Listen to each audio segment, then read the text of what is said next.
of many training sessions we're holding on the job. In this first one, we'd like to talk about some tips and tricks for eating healthy on the job, something that we all struggle with sometimes, but that's very important to our lives and overall health.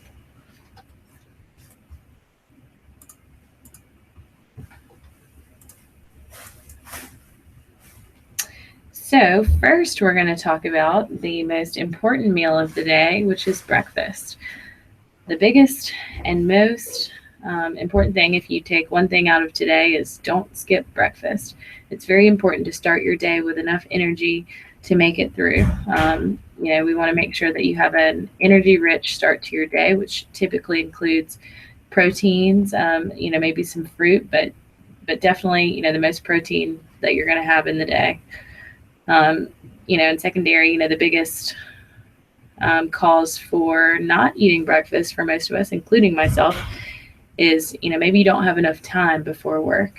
If you like to sleep in a little later, I completely understand, but, we've got to take the initiative and either plan out your breakfast beforehand or pack it with you and eat it once you get to work.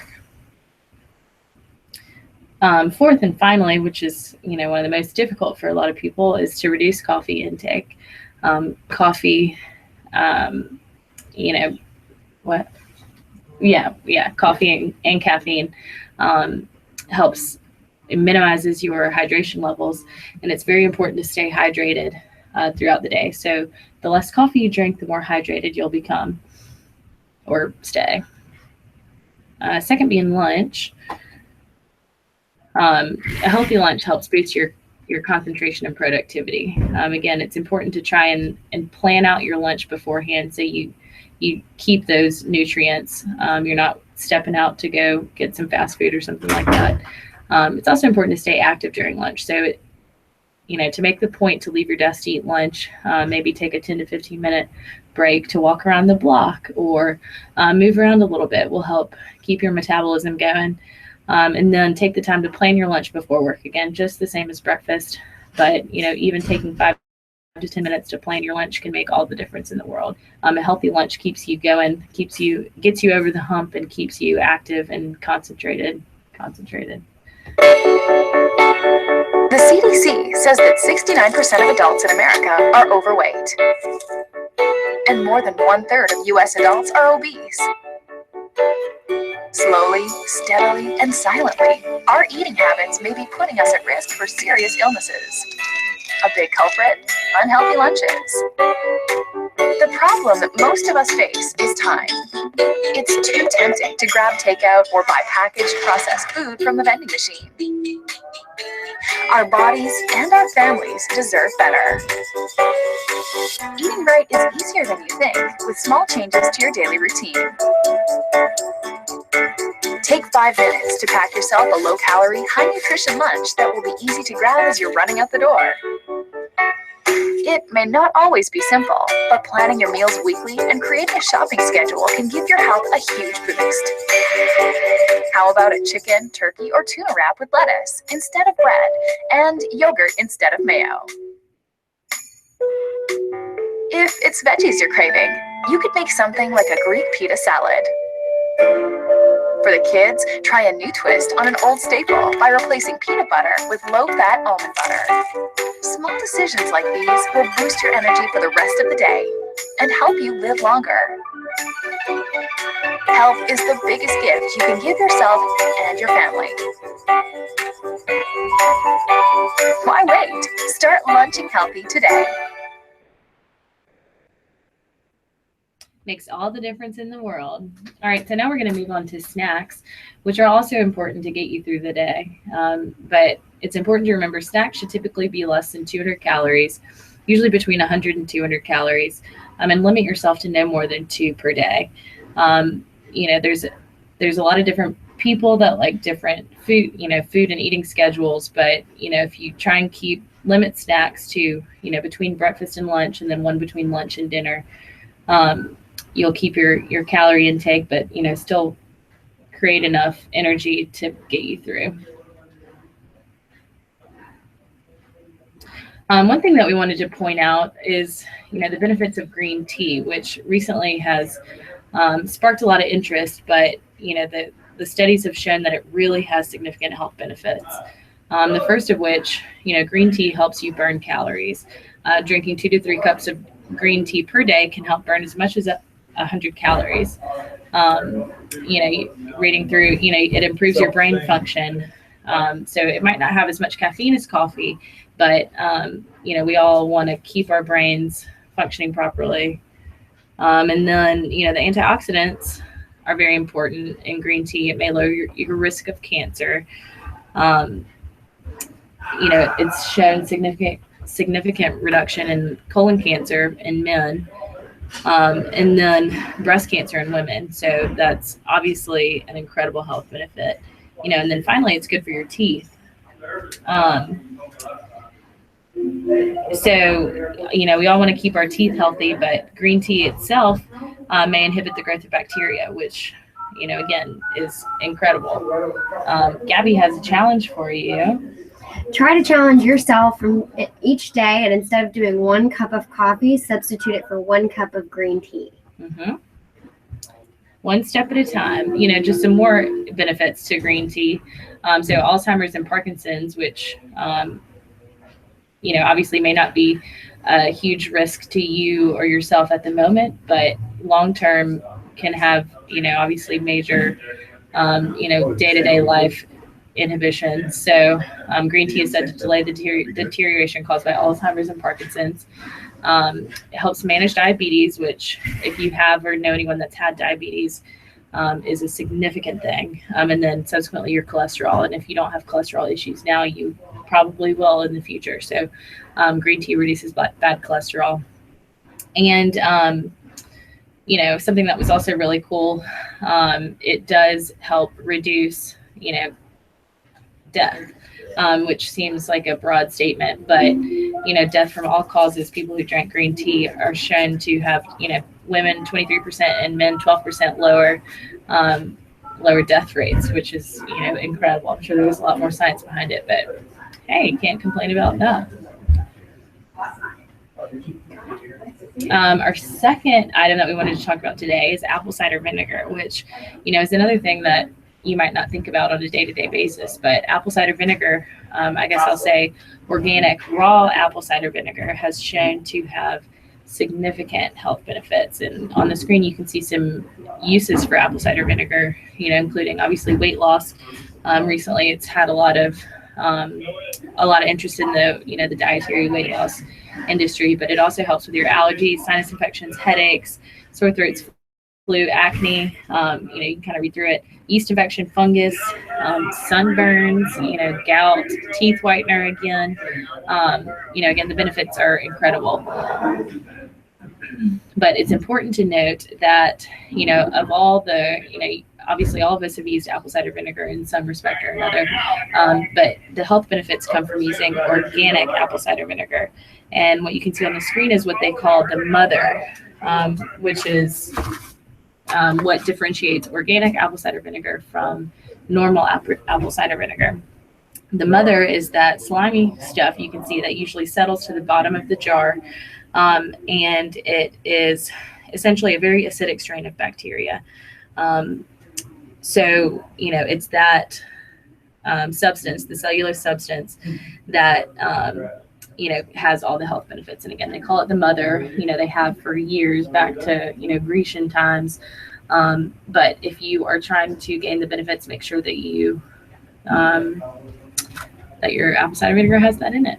Next, we'll move on to hydration, which we kind of touched on it earlier. It's important to drink, maybe fewer amounts of coffee and caffeine to help your hydration. But dehydration is directly correlated with tiredness and poor concentration, as well as headaches and irritability. Water itself can help rid the body of, poor toxins that help or that, are correlated with that. So start your new life today. Drink more water. So the human body is 70% water, which is something that we all pretty much know. But, the debated topic recently has been, actually how much water do you need? You've probably heard, 8 ounces or 8 glasses of 8 ounces or 8 cups of water a day. But, it's not so much 8 cups a day. It's directly dependent on your weight. So here's an easy calculation to figure out how much water you actually need. And you can see you need to take your body weight in pounds and divide it by 2, which is the number of ounces that you need. So 1 cup is 8 ounces.